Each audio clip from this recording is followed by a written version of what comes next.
कलाहांडी जिलार अधिष्ठात्री देवी होउछन्ती माँ लंकेश्वरी एवं यहाँ मंदिर कलाहांडी जिलार पुरातन राजधानी जूनागढ़ अवस्थित।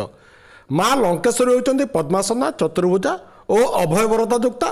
तांकर 12 मासरे 13 पर्व अनुष्ठित होता है। तहिर आश्विन मूलाष्टमी दिन देवींकर खंडावसा पर्व अत्यंत प्रसिद्ध।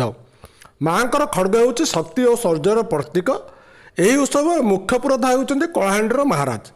परंपरा अनुसार उत्सव दिन राजपरिवार रोहुवा स्थान को बुढ़ा राजा मंदिर संगुआरी खंडा और लंकेश्वरी मंदिर पाटखंडा अणा जाए।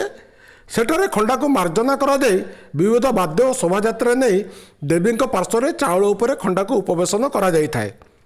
अखंड और महाजोग नाम दुईटी दीप प्रज्वलित हुए एवं शक्ति पूजा और तंत्र पूजा रीतिनीति अनुसार पूजा कार्य आरंभ होता है। माँ को धूप दीप नैवेद्य पर पुष्पांजलि प्रदान करा जाय थाए एवं यही मंदिर बलि प्रथार परंपरा रही आसी।